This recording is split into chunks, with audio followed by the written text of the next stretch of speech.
किसी कार्य को संपन्न करना चाहते हैं, अगर आप किसी कार्य को संपन्न करना चाहते हैं तो उस कार्य के प्रति आपकी सच्चाई और निष्ठा, सच्ची ईमानदारी और उस कार्य के करने के प्रति अपना जो लगन है अगर आप में है तो आप उस चीज को अवश्य पा लीजिएगा। हेलो दोस्तों, मैं राधा कुमारी आप सभी को अनु जनरल स्टडी में स्वागत करती हूँ। दोस्तों, आज हम भारत के उपराष्ट्रपति के बारे में देखेंगे। ठीक, भारत के उपराष्ट्रपति का कल चुनाव हुआ था, कल ही नतीजा भी घोषित कर दिया गया और उसमें जगदीप धनखड़ जी के जीत हुई है। ठीक है, उनके बारे में देखेंगे और साथ में जो 13 उपराष्ट्रपति हो चुके हैं वो देखेंगे, इनसे क्या क्या पॉइंट बनते हैं, इनकी सारी अनुच्छेद को, और एक तो उपराष्ट्रपति का भी एक अच्छा सा ट्रिक्स देखेंगे और इनके अनुच्छेद का भी देखेंगे। दोस्त, अच्छा लगे तो प्लीज वीडियो को पूरा देखिएगा। ठीक है, चलिए स्टार्ट करते हैं। सबसे पहला हमारे टॉपिक का ही नाम है उपराष्ट्रपति, यानी भारत का उपराष्ट्रपति, यानी भारत का दूसरा व्यक्ति इन्हीं को कहा जाता है। प्रथम व्यक्ति अगर राष्ट्रपति को कहा जाता है तो दूसरा व्यक्ति उपराष्ट्रपति को। ठीक, तो इन्हीं के बारे में हम जानेंगे। देखिए, कल ही उपराष्ट्रपति का चुनाव हुआ है जिसमें बीजेपी यानी एनडीए का, ठीक है, एनडीए का जो थे उम्मीदवार थे जगदीप धनखड़। ठीक है, इनके बारे में जाने की 1951 ईस्वी को हुआ था। ठीक है, यह राजस्थान के झुंझुनू से बिलोंग करते हैं, यानी इनका राजस्थान में जन्म हुआ है। ठीक है, और राजस्थान से इनका प्रारंभिक शिक्षा, और इनकी खासियत ये है कि यह वकालत करते थे। ठीक है, यह हम राजनीति में आने से पहले पूरी तरह से वकालत में विलीन थे। ठीक है, अभी भी वकालत से जुड़े हुए हैं।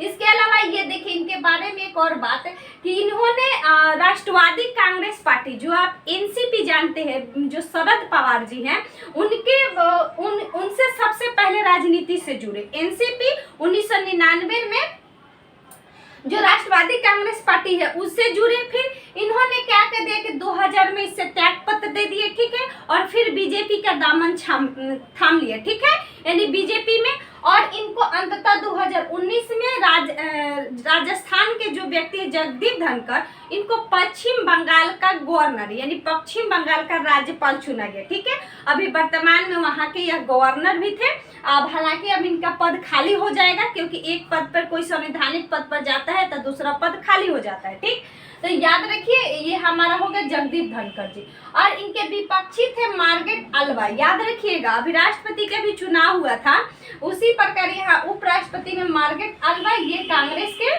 प्रतिनिधित्व कर रही थी।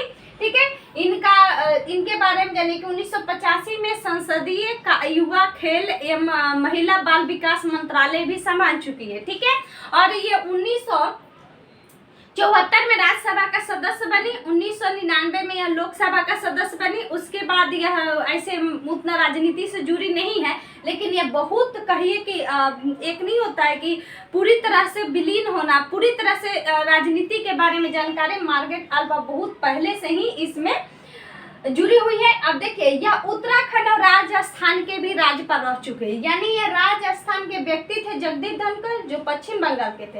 ये मार्गरेट अल्वा पहले उत्तराखंड के भी राज्यपाल रह चुकी है और राजस्थान के भी राज्यपाल रह चुकी है।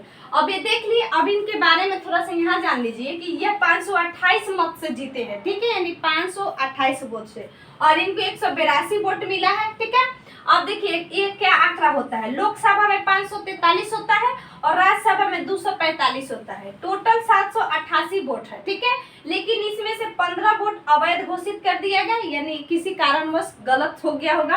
ठीक, और जो हमारा तृणमूल कांग्रेस है उनमें उनका पार्टी ने वोट नहीं दिया। ठीक है, और ये वोट से जुड़ी जानकारी है।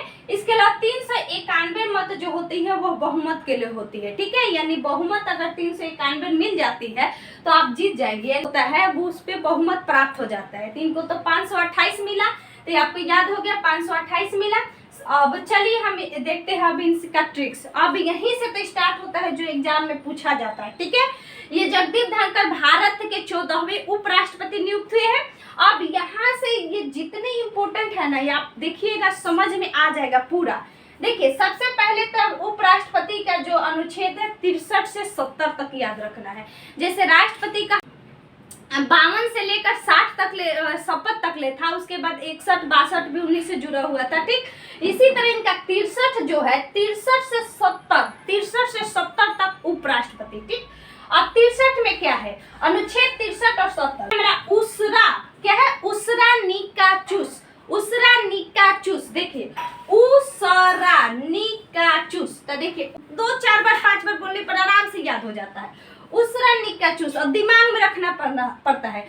उ से उपराष्ट्रपति, स से सभापति, रा से राष्ट्रपति का कार्यवाहक होते हैं। ठीक है, राष्ट्रपति, रा से राष्ट्रपति, रा से राष्ट्रपति। ठीक है, नी से निर्वाचन, का से जो होती है दोस्तों कार्यकाल, चू से चुनाव, चुनाव में विशेष जो प्रावधान है। ठीक है, और स से जो होती है शपथ होती है। ठीक है, तो उसरा निकाचुस बस एक बार में उपराष्ट्रपति, सभापति, राष्ट्रपति, कार्यवाहक, निर्वाचन, उसके बाद का से कार्यकाल, चू से चुनाव के विशेष प्रावधान, और स से शपथ। ठीक है, स से शपथ। अब इसको देखिए, अब एक एक करके देखिए। अनुच्छेद ये उपराष्ट्रपति यहाँ से 63 से शुरू कीजिएगा, उसरा जैसे कि हमने शुरू किया था, तो ये हो जाएगा हमारा 63, और स हो जाएगा 64, और रा हो जाएगा 65, और नी हो जाएगा निर्वाचन जो हो जाएगा दोस्तों 66, और कार्यकाल 67, और चू से चुनाव प्रक्रिया 68, यानी चुनाव में विशेष प्रावधान, प्रक्रिया नहीं। ठीक है, और 100 से शपथ में 69। ठीक है, ये हो गया। और 70 में एक विशेष प्रावधान है, उसको देखेंगे। चलिए स्टार्ट करते हैं। सबसे पहले हमारा आता है कि उ से भारत का उपराष्ट्रपति, अनुच्छेद 63। इसमें कहा गया है कि उपराष्ट्रपति का पद दोस्तों अमेरिका से लिया गया। ठीक है, वही राज्यपाल का पूछे तो कनाडा से। ठीक है, तो अमेरिका से यूएसए से लिया गया उपराष्ट्रपति का पद। ठीक है, और यह भारत का द्वितीय व्यक्ति होते हैं। राज्य का उपराष्ट्रपति राज्यसभा से संबंधित होता है। ठीक है, जैसे कि राज्यसभा आप जानते होंगे कि अस्थायी सदन है, उसका कभी विघटन नहीं होता है, वो उसके सदस्यों का कार्यकाल होता है, लेकिन राज्यसभा का कार्यकाल नहीं होता है। ठीक है, वहीं लोकसभा का पूछे तो लोकसभा का कार्यकाल होता है, लेकिन लोकसभा के सदस्यों को सामान्यतः कार्यकाल 5 वर्ष होता है, लेकिन निश्चित नहीं है क्योंकि कभी भी हटाया जा सकता है। ठीक, अब लोकसभा का कार्यकाल 5 वर्ष होगा। चलिए आगे। राज्यसभा में 250 अधिकतम सीट होता है, 245 अभी वर्तमान में कार्यरत है। ठीक है, जिसमें 233 जो राज्यों और यूटी से यानी यूनियन टेरिटरी से, और 12 मनोनीत होते हैं। ठीक है, यानी मनोनीत राष्ट्रपति द्वारा किया जाता है। चलिए आगे। दूसरा हमने देख लिया कि भारत का राष्ट्रपति अमेरिका से लिया गया है। अगला है 64, अनुच्छेद 64 में होगा कि भारत का उपराष्ट्रपति राज्यसभा का पदेन सभापति होगा।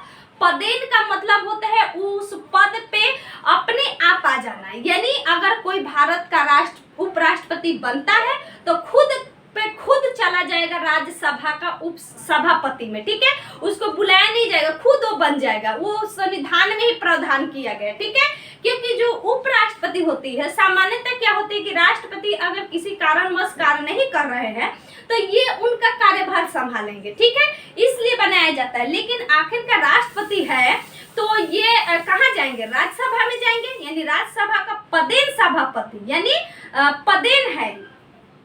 उसके बाद हमारा इनको अधिकार है निर्णायक मत देने के लिए, याद रखिएगा इनको मत देने के अधिकार नहीं है। ठीक है, क्योंकि यह राज्यसभा के सदस्य नहीं होते हैं, यह पदेन होते हैं। ठीक, लेकिन यह निर्णायक मत देंगे जब दोनों का मत बराबर हो जाए, तो यह किसी एक को अपना निर्णायक मत देकर उसको जिता सकते हैं। ठीक है, अगला है कि खुद मत नहीं देंगे, तो बता दिए कुल सदस्य ये नहीं होते। और देखिए इनका वेतन दोस्तों 4 लाख होती है सभापति के रूप में, 4 लाख रुपए, जैसे लोकसभा के अध्यक्ष का होता है इसी तरह इनका भी होता है। ठीक है, अगला होता है कि 97 के तहत इनको वेतन भत्ते जो होती है वह 97 के तहत वेतन भत्ते इनको प्राप्त होता है। और देखिए साथ में 89 में भी यही लिखा गया है, क्योंकि ये उपराष्ट्रपति से संबंधित है इसलिए 64 होगा, और 89 राज्यसभा से संबंधित है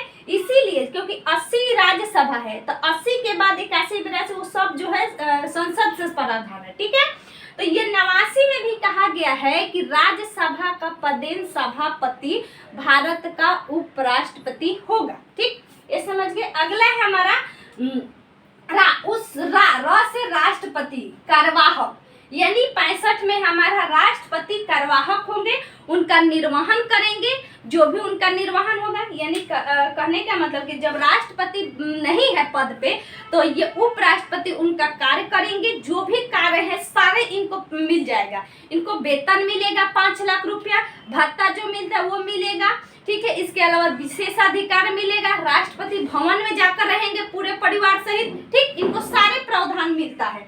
तो इसमें याद रखिएगा कार्यवाहक राष्ट्रपति का पद अधिकतम 6 माह तक ही रह सकते हैं, ठीक है। इससे ज्यादा नहीं रह सकते हैं कार्यवाहक के रूप में। इसके अभी तक 2 उपराष्ट्रपति कार्यवाहक बने हैं, एक तो बीबी गिरी, ये हम राष्ट्रपति में भी बताए थे। इसके अलावा बीडी जत्ती उपराष्ट्रपति थे, ये भी राष्ट्रपति कार्यवाहक बन चुके हैं, ठीक है। इसके अलावा मोहम्मद हिदायतुल्लाह भी बने हैं, लेकिन मोहम्मद हिदायतुल्लाह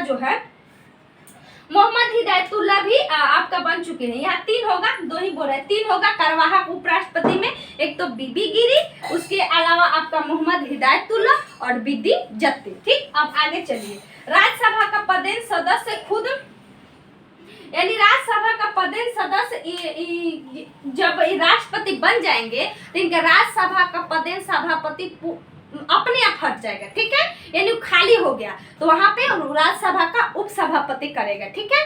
चलिए आगे समझ गए कि भारत का राष्ट्रपति कार्यवाहक होगा, मात्र 6 महीने तक होगा, इनका वेतन भत्ता सारे विशेष अधिकार मिलेंगे, ठीक। अभी तक 3 बने हैं, एक तो बीबी गिरी, एक बीडी जत्ती, एक मोहम्मद हिदायतुल्लाह, ठीक। अब आइए अनुच्छेद 66 में निर्वाचन है। उसरा निक्का नी से निर्वाचन, निर्वाचन में याद रखिएगा दोस्तों कि संसद का सभी सदस्य इसमें भाग लेते हैं। आपको पता होगा कि राष्ट्रपति के चुनाव में संसद का निर्वाचित और विधानसभा का सभी निर्वाचित सदस्य भाग लेते हैं, लेकिन इसमें सिर्फ संसद का सभी सदस्य भाग लेते हैं, ठीक है। चाहे वो मनोनीत हो चाहे निर्वाचित हो, सिर्फ संसद आता है। और उसके अलावा अगला है कि इनका जो चुनाव होता है ये 66 के 1 में संसद के सभी सदस्य 66 में, और 66 के 1 में कहा गया है कि इनका जो होगा एकल संक्रमणीय या हस्तांतरित मतपत्ति। एकल संक्रमणीय हस्तांतरित का मतलब आप समझ लीजिए कि इसका मतलब होता है कि एकल संक्रमणीय हस्तांतरित यानी यहाँ से हटा के दूसरे जगह अगर किसी उम्मीदवार को वैध मतों का यानी 1/6 मत प्राप्त नहीं होता है, चाहे उससे कम मत प्राप्त होता है, तो उसको क्या किया जाता है, उस मत को अन्य जिसको सब ज्यादा मत मिला रहता है उनमें शामिल कर दिया जाता है, ठीक है। तो यही कहा जाता है एकल संक्रमणीय मत पद्धति, मतलब यानी हस्तांतरित, उसी के संक्रमणीय को ही कहा जाता है हस्तांतरित, ठीक। यानी उनमें हस्तांतरित कर दिया जाता है, जोड़ दिया जाता है। अनुपातिक प्रतिनिधित्व, अनुपातिक प्रतिनिधित्व का मतलब होता है कि एक समान मत मिलना चाहिए, एक समान कोटा मिलना चाहिए। देखिए जो मुखिया का चुनाव होती है, लोकसभा से सदस्य का चुनाव होती है, पंचायत जो सरपंच का चुनाव होती है, इसमें क्या होता है कि फर्स्ट पास्ट मतलब जिसको सबसे ज्यादा वोट मिलता है वही चुनाव जीत जाता है, ठीक। लेकिन यहाँ पे ये नहीं है, यहाँ पे अनुपातिक होता है, यानी एक विशेष अनुपात में मत प्राप्त करना जरूरी होता है, ठीक है। इसमें क्या होता है कि अगर 3 हो तो पहले को क्या किया जाता है कि एक, अगर आप पहला को सबसे ज्यादा वरीयता देते हैं तो यहाँ 1 लिखिए, जिसको दूसरा नंबर वरीयता देते हैं तो 2 लिखिए, जिसको 3 नंबर पे वरीयता देते हैं 3 लिखिए। तो ये क्या होता है, अनुपातिक होता है, ठीक। ये समझ गए। इसके अलावा इनका होता है कि एकल संक्रमण मतपत्ति, साथ में इनका क्या होता है कि गुप्त मतदान होता है, यानी मतदान जो होती है वह गुप्त होती है, ठीक है, गुप्त होती है, यानी किसी को भी पता नहीं चलता है मतदान के बारे में, याद रखिएगा। क्योंकि जो राष्ट्रपति का चुनाव होती है, उपराष्ट्रपति का चुनाव होती है, एकल संक्रमणीय हस्तांतरित अनुपातिक मत प्रणाली, साथ में गुप्त। लेकिन राज्यसभा के सदस्यों का मतदान गुप्त नहीं होता है, इस मतदान को आप किसी से बता नहीं सकते हैं, ठीक है। तो यह गुप्त होता है, इसमें गुप्त लगा रहता है, ठीक है, याद रखिएगा। इसके अलावा इसी में योग्यता होती है, जो निर्वाचन है ना, इसी में योग्यता भी जोड़ा गया है, ठीक। योग्यता अलग से राष्ट्रपति उपराष्ट्रपति का नहीं दिया गया है कोई अनुच्छेद, 66 में ही है। इसमें योग्यता होता है कि न्यूनतम आयु इनका 35 वर्ष हो, न्यूनतम आयु, उसके ऊपर भी हो सकता है, साथ में यह इनकी किसी लाभ का पद पर ना हो, लाभ का पद मतलब सरकारी नौकरी किसी ना हो, ठीक है। साथ में किसी भी विधानमंडल या संसद का सदस्य ना हो। अगर वह सदस्य हैं तो पद ग्रहण करने के जैसे ही पद ग्रहण करेंगे तो उनका वह जो पद होगा, पहले में संसद चाहे विधानमंडल का जो सदस्य है वो सदस्यता रद्द हो जाएगी, ठीक है। साथ में यह भारत का नागरिक हो, यानी भारत की सिर्फ नागरिकता प्राप्त होनी चाहिए, ठीक है।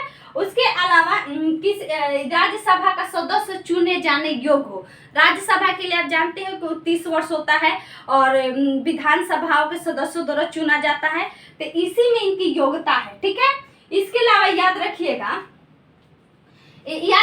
ये कि इनमें 50 प्रस्तावक और 20 प्रस्तावक और 20 अनुमोदक हो। राष्ट्रपति में 50-50 होता है। 20 का मतलब होता है कि प्रस्ताव 20 आदमी 20 संसद देंगे, जो चुनाव में भाग लेते हैं ना वही लोग प्रस्ताव देते हैं, यानी 20 प्रस्ताव देंगे और जो प्रस्ताव दे दिए वो अनुमोदक में भाग नहीं लेंगे और 20 अन्य लोग होंगे जो अनुमोदक में भाग लेंगे। कहने का मतलब कि 40 लोगों का समर्थन प्राप्त होना चाहिए तब वो उपराष्ट्रपति के चुनाव में खड़े होंगे, ठीक है।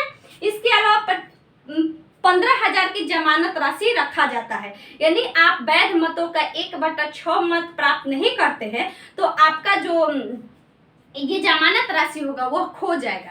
राष्ट्रपति में 25 लाख था। इसके अलावा पीठासीन अधिकारियों द्वारा इसकी क्या होती है, पीठासीन अधिकारी एक होते हैं, उसके द्वारा इस चुनाव की घोषणा की जाती है, ठीक है। तो ये प्रक्रिया आगे होगा पीठासीन वाला। ये आप देख लिए कि एकल संक्रमणीय संसद का सभी सदस्य योग्यता 66 में ये सब है। उसके बाद 67 यानी नीक का से हमने बोला था ना कि नीक का यानी कार्यकाल, ठीक है, कार्यकाल। तो यहाँ देखिए जो उपराष्ट्रपति होंगे इनका सामान्यतः कार्यकाल 5 वर्ष होता है, ठीक है। राज्यसभा के कार्यकाल के तहत नहीं होता है, ठीक है। इनका सामान्यतः कार्यकाल 5 वर्ष होता है। 5 वर्ष बाद फिर चुनाव होती है। फिर अगला होती है, अगर ये पद त्याग कर दे, खुद हस्ताक्षर करके अपना पद त्याग राष्ट्रपति के पास भेज दे तो इनको पद खाली हो जाएगा, ठीक है। तो ये पद खाली हो जाएगा। 5 वर्ष कार्यकाल होता है। इसी में देख लीजिए कि कार्यकाल में भी आपका कार्यकाल में ही आता है ये सब हटाने की प्रक्रिया, क्योंकि वो तो पद से हटा रहा है यानी कार्य से हटा रहा है। देखिए सबसे पहले समझ रहे हैं कि 5 वर्ष हो गया। अगर संसद सदस्यों को लगता है कि राष्ट्रपति उपराष्ट्रपति किसी प्रकार का अनैतिक कार्य कर रहे हैं, यानी महाभियोग प्रक्रिया जिसको हम लोग कहते हैं, तो वो पहली बार राज्यसभा में प्रस्ताव आएगा। अगर पहली बार ही राज्यसभा में प्रस्ताव आता है, राज्यसभा को ही विशेष अधिकार होता है कि उपराष्ट्रपति को हटा सकता है, तो केवल राज्यसभा में प्रस्ताव आएगा और तात्कालिक जितने सदस्य होंगे, मान लीजिए कि 245 हमारा सदस्य है, अब इसमें से तत्कालीन हमारा 230 वहां पे मौजूद है, तो इसी सदस्यों के द्वारा बहुमत से, यानी बहुमत होना चाहिए, तात्कालिक सदस्यों के बहुमत से प्रस्ताव आएगा, ठीक है। प्रस्ताव आएगा और प्रस्ताव आने के बाद वह लोकसभा में जाएगा और लोकसभा का सांसद अगर सहमत हो जाता है तब जाके इनको पद से हटाया जाएगा, वरना नहीं हटाया जाएगा। इसके पहले एक और कंडीशन कि अगर आप राज्यसभा में प्रस्ताव लाना चाहते हैं तो आप सबसे 14 दिन पहले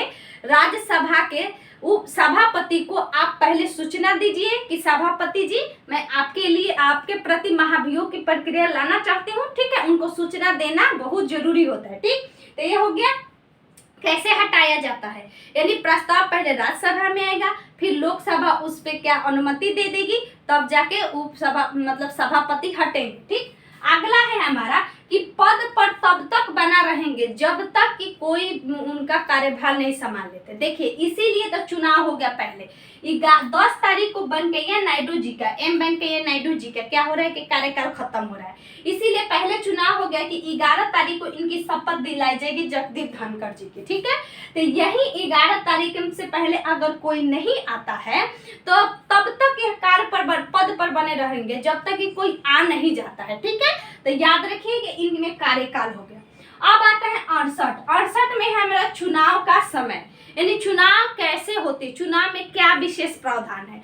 तो यहाँ तक हमने देखा था निर्वाचन प्रावधान, या चुनाव में देखिए चुनाव में है कि अगर इनका पद खाली हो जाता है तो इनके लिए यथाशीघ्र चुनाव कराया जाएगा।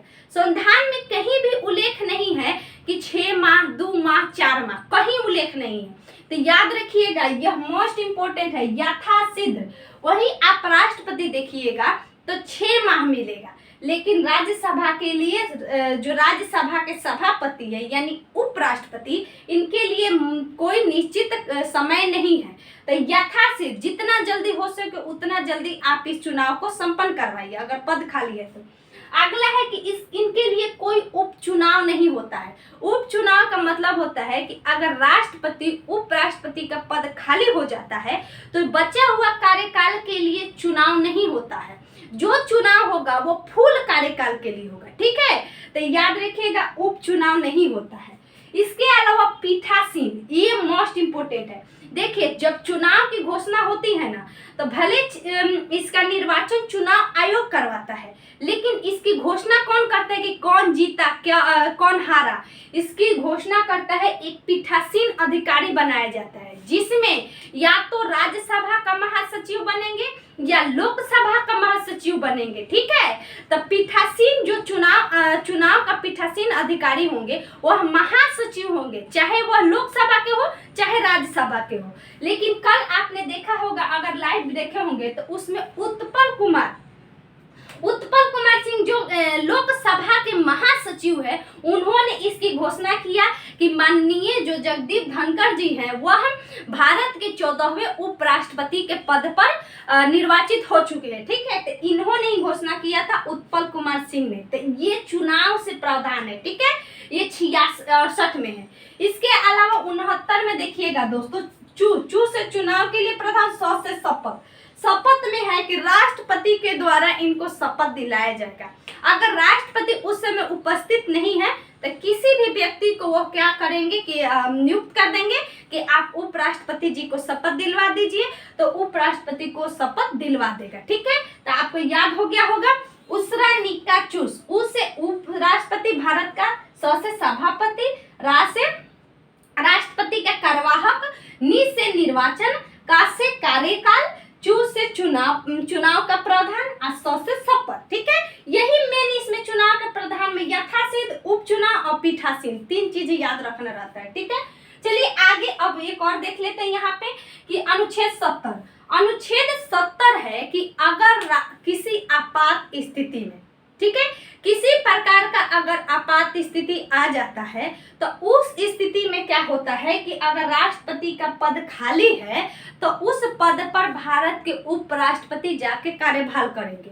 यहाँ पे तो कार्यवाहक होता है। कार्यवाहक का मतलब कि मृत्यु हो जाती है, चाहे पद त्याग कर देते हैं, ठीक है। 5 तरह से राष्ट्रपति हटता है, आप जानते होंगे कि एक तो मृत्यु होता है, साथ में पद त्याग होता है और महाभियोग होता है, ठीक है। तो ऐसी प्रक्रियाओं से हटते हैं। लेकिन आपात स्थिति का मतलब होता है ना कि मान लीजिए कि अचानक किडनैप हो जाए, किसी को पता ही नहीं चले कि राष्ट्रपति कहाँ है, ठीक है। तो उस स्थिति में भारत के उपराष्ट्रपति इस पद पर सुशोभित होंगे, ठीक है। तो याद रखना है 70 में आपात स्थिति में कार्यवाहक राष्ट्रपति, ठीक। उसके बाद 71 याद रखिएगा दोस्तों, अनुच्छेद 71 जो है वह अगर राष्ट्रपति चाहे उपराष्ट्रपति दोनों के लिए अनुच्छेद 71 है। तो अगर राष्ट्रपति चाहे उपराष्ट्रपति के चुनाव में किसी प्रकार का विवाद हो जाता है तो ठीक है, किसी प्रकार का अगर विवाद हो जाता है तो इसकी जो विवाद के निपटारा होगी वह सुप्रीम कोर्ट करेगा, ना कि निर्वाचन आयोग। निर्वाचन आयोग इसमें कोई हस्तक्षेप नहीं करेगा। विवाद होगा तो सीधे सुप्रीम कोर्ट, मतलब देश के सबसे बड़ा महामहिम न्यायाधीश के पास जाएगा, ठीक है। तो इसकी प्रक्रिया होगी।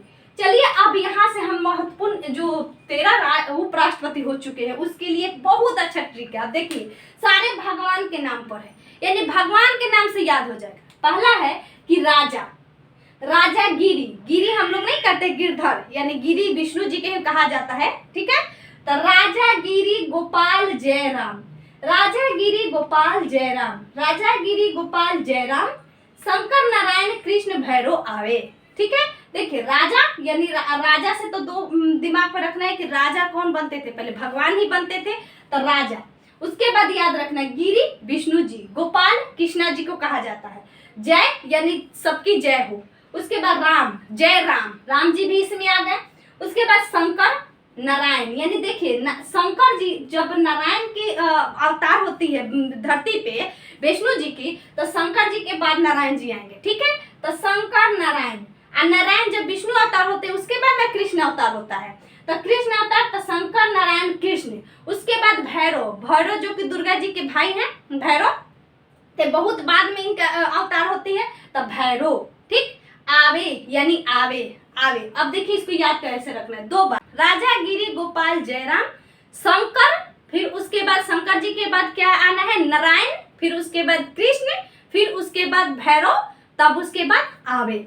देखिए रा से राधा कृष्ण 52 से 62 तक रहते हैं, 10 वर्षों तक ले रहते हैं, फिर उसके बाद राष्ट्रपति का कार्यभार संभालते हैं 52 से 62।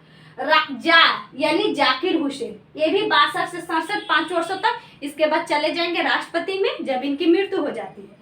फिर उसके बाद गिरी बीबी गिरी 67 से 69, 1967 से 69 तक रहते हैं, क्योंकि ये क्या करते हैं कि जब इनकी मृत्यु हो जाती है पद पर रहते हुए, जाकिर हुसैन जी की पहली मृत्यु होती है इनको, ठीक है, जब इनकी मृत्यु हो जाती है राष्ट्रपति के पद पर, तो ये क्या करते हैं कि बीबी गिरी क्या करते हैं कि पद त्याग कर देते हैं। पद त्याग करने के बाद चले जाते हैं राष्ट्रपति के चुनाव, इसलिए राजा गिरी 3 हो गया। गोपाल यानी जो हमने बोला ना, गिरी मतलब विष्णु जी, गोपाल मतलब कन्हैया, यानी यहाँ भी नारायण के बाद कृष्ण आएंगे, गिरी के बाद गोपाल आएंगे। तो गोपाल में गोपाल स्वरूप पाठक, ये भी भारत के उपराष्ट्रपति रह चुके हैं, चौथा 69 से 74 5 वर्षों तक।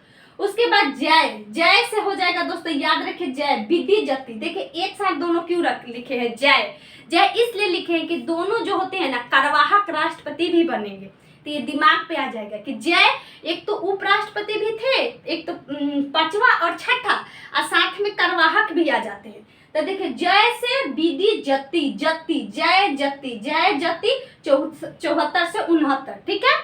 उसके बाद य से जय किसका होगा, न्यायमूर्ति, य से हो जाएगा न्याय, य से न्यायमूर्ति हिदायतुल्ला मोहम्मद, न्यायमूर्ति मोहम्मद हिदायतुल्ला, एक तो उपराष्ट्रपति भी थे और राष्ट्रपति भी थे। यह बहुत पूछता है कि कौन से एकमात्र मुख्य न्यायाधीश जो भारत के राष्ट्रपति के पद पर भी सुशोभित हो चुके हैं, तो यही मोहम्मद हिदायतुल्ला है, ठीक है, याद रखना है। ये जय से जति और य से न्यायमूर्ति, ठीक है, तो दिमाग पे आ जाएगा अपने अपना। अगला है राम से आर वेंकट रमन, राम रमन वेंकट रमन 84 से इनका कार्यकाल रहता है 84 से 87 तक, ठीक है। अब आइए इसके बाद शंकर नारायण कृष्ण भैरव, आराम से याद हो जाएगा। शंकर से शंकर दयाल शर्मा का 87 से 92, ठीक है। उसके बाद शंकर जी के बाद बोले ना कि नारायण जी का अवतार होता है, तो नारायण से आर के नारायण 92 से 97, ठीक है। नारायण के बाद कौन आएंगे, कृष्ण यानी कृष्ण अवतार, तो कृष्ण अवतार में कृष्णकांत, ये मोस्ट इंपोर्टेंट है, इनसे क्वेश्चन पूछता है कि भारत के उपराष्ट्रपति के पद पर रहते हुए किन उपराष्ट्रपति की मृत्यु हो गई थी, तो यही कृष्णकांत, एकमात्र यही व्यक्ति थे जिनको पद पर रहते हुए मृत्यु हो जाती है, तो कृष्णकांत जी हैं, ठीक है। कृष्णकांत। भैरव से भैरव सिंह शेखावत, यह बीजेपी से थे दोस्तों, याद रखना है, बीजेपी से थे भैरव सिंह शेखावत। इसमें अधिकतर ये भी निर्दलीय है, ये भी निर्दलीय है, ये भी निर्दलीय है, ठीक है। अधिकतर इसमें निर्दलीय होंगे जिनका कोई दल नहीं है, ठीक है।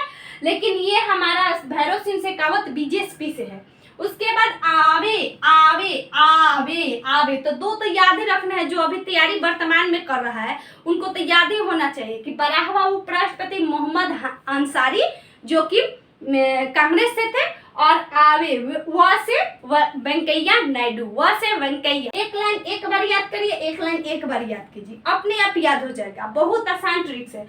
एम वेंकैया नायडू जो कि 13वें उपराष्ट्रपति थे, 14वें जगदीप धनखड़ जी होंगे, ठीक। अब इनके अलावा कुछ और पॉइंट, एक क्वेश्चन पूछा गया है कि भारत के कौन से उपराष्ट्रपति बने जो पूर्व में किसी देश के राजदूत हो चाहे उच्चायुक्त हो।